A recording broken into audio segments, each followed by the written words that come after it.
Somewhere in your street this morning, a $90,000 ute backed out of a driveway, dropped the kids at school, and went to the office. That's the hardest work it'll do all week. It's never had a tool in the tray. It's never seen dirt. And the bloke driving it is paying it off for the next 7 years. That's the quiet truth nobody in a showroom will ever say out loud. Most of the utes rolling out of dealerships in this country aren't work trucks anymore. They're the most expensive fashion accessory going, bought on debt, by people who will barely ever use them for the one thing a ute is for. Today I'm going to show you the numbers behind that, how much these things really cost you, how little most of them actually get worked, and the dead simple alternative that would leave most people thousands of dollars better off. And by the end, you'll know exactly whether you're the person who genuinely needs a ute or the person being sold a 90 grand status symbol. Let's get into it. I'm Greg. I'm 53, 30 odd years with utes up on my hoist.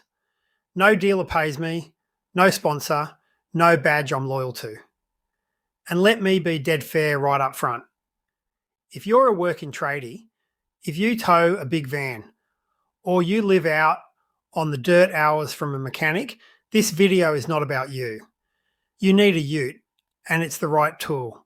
This is about the other bloke, the one who bought a 90 grand truck to do a job a used hatchback could do standing on its head.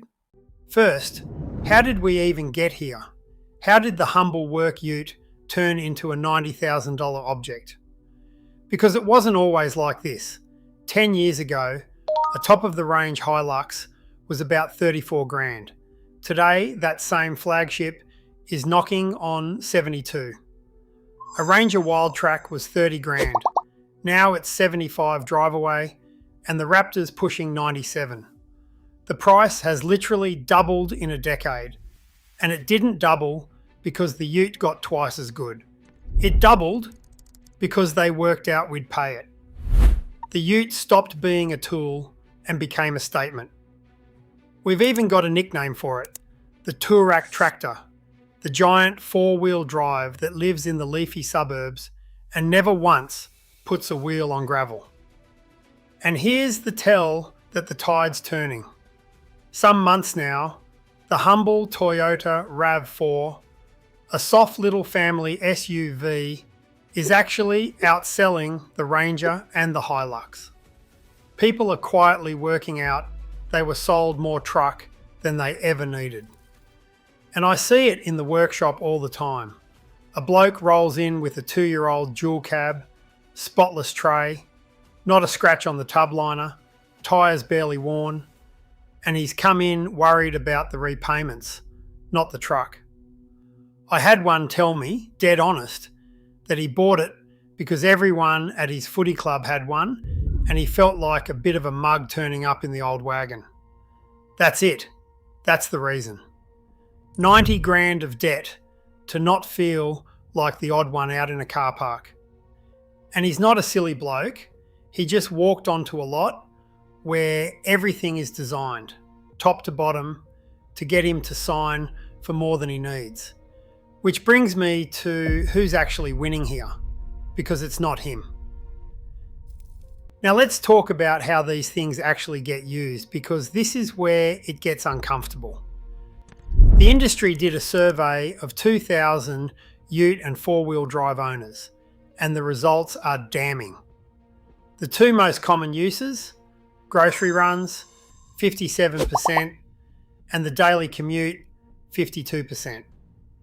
Off-road, 43% of owners take it off the bitumen once a year or less, and nearly a quarter, 24%, have never taken it off-road at all. Not once. Only 6% use that four-wheel drive capability every weekend. So the tray that never carries anything, the low-range gearbox that never gets used, the clearance for terrain nobody drives on. You paid tens of thousands of dollars for all of it, to drive to work and back and duck to the shops. It's like buying a jet ski to cross a puddle.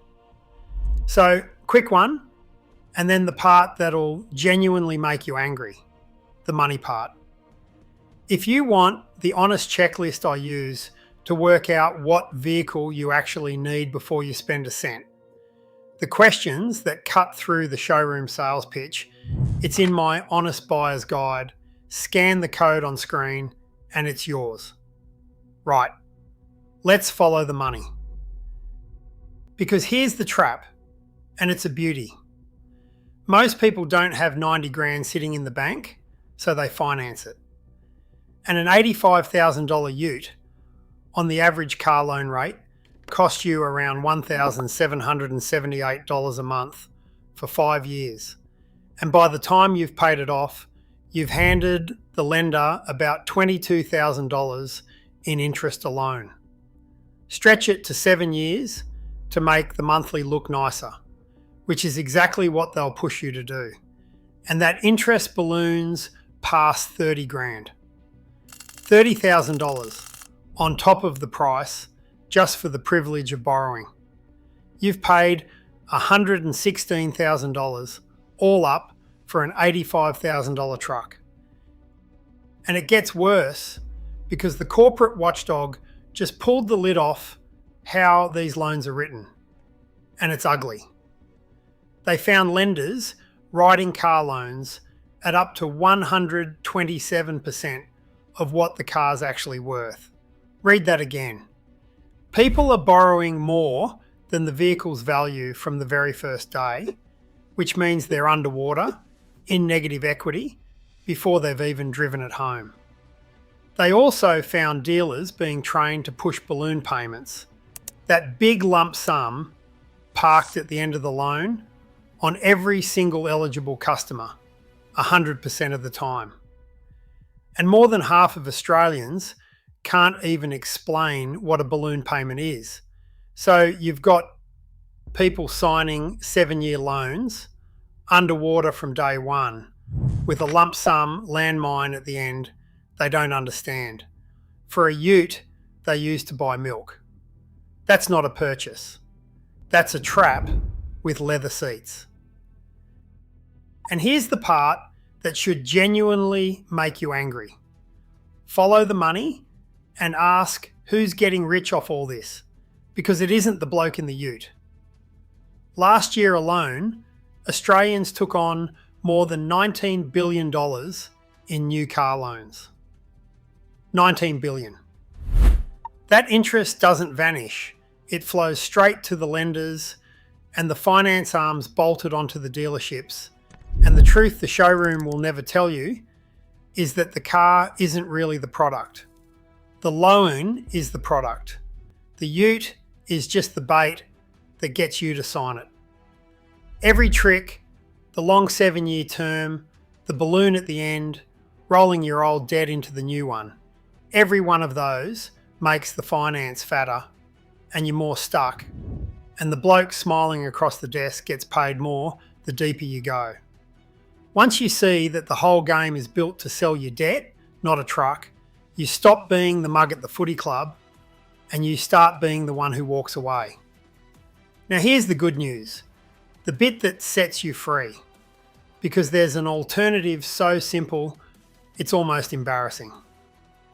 Ask yourself honestly, what do you actually use the tray for? For most people, the honest answer is a few trips to the tip and the odd run to Bunnings. And for that, you do not need a $90,000 truck. You need a trailer. A brand new box trailer is about $1,500. Buy it once, it lasts 20 years. Hook it to the little car you already own. That $1,500 trailer will do the same job as the ute's tray about 25 times over before it's cost you what a single month of ute repayments does. And if you use it even less than that, Bunnings will lend you a trailer for free, 2 hours, with any purchase. Or hire a ute for the big job for $50 to $90 a day on the handful of days a year you genuinely need one. Do the maths on that. A couple of $100 a year in hire against $21,000 in interest. It's not close. And that's before we even get to what a ute costs you just to sit in the driveway. Running one of these big dual cabs, the fuel, the tyres, the rego, the insurance, the servicing, is running around $18,000, $19,000 a year once you count everything, against maybe 10 or 11 for a normal small car. That's an $8,000 a year gap, nearly $700 a month, bleeding out of your account for the privilege of a bigger vehicle you're not using as one. Fuel alone, with diesel where it is now, is costing the ute driver a couple of grand a year more than the bloke in the hatchback. Add it all up over the 7 years of that loan, the repayments, the interest, the extra fuel, the extra tyres, the dearer insurance, and the ute you needed for the occasional tip run, has quietly cost you well north of $150,000. For a tray, you filled maybe a dozen times. When you say it out loud like that, it stops sounding like a smart purchase and starts sounding like what it is. So let me put the two blokes side by side, because this is the whole video in one picture. Bloke number one financed a $90,000 ute. He's paying $1,700 a month, plus $30,000 of interest. He's underwater on it. It costs him $19,000 a year to run, and he uses the tray 4 times a year. Bloke number two kept his old paid off car, bought a $1,500 trailer, pays nothing to a lender, and does every single job the first bloke does for a fraction of the money. One of those blokes is flat broke and looks rich. The other looks ordinary and is quietly thousands of dollars a year better off. I know which one I'd rather be. And after 30 years watching people roll in and out of debt over vehicles, I promise you the second bloke sleeps a lot better. Now, I'll say it again because it matters and I mean it. If you genuinely work out of your ute, tow heavy, or live remote, none of this applies to you.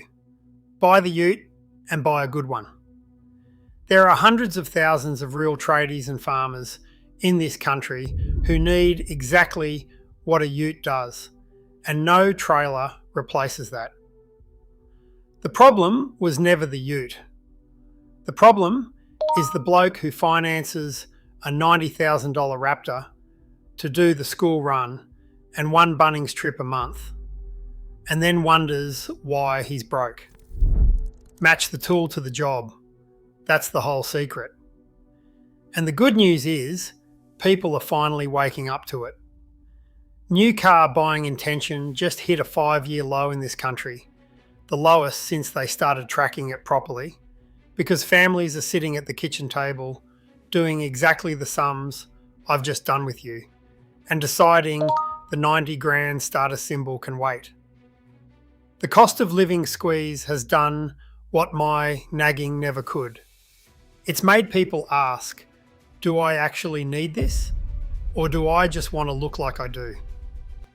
And that is the single most powerful question you can ask before you sign anything. So here's the honest bottom line.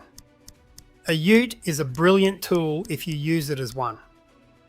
But if you're buying one to look the part on a 7-year loan for a life that a small car and a $1,500 trailer would handle, you're not buying a truck, you're buying a very expensive costume, and you're paying interest on it. The smartest ute in the country isn't the newest or the biggest.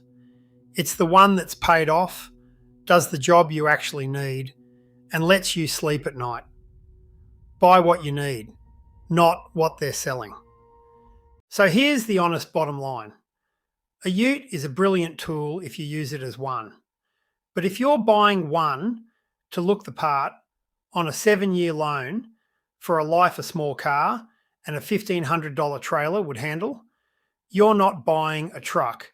you're buying a very expensive costume and you're paying interest on it. Buy what you need, not what they're selling.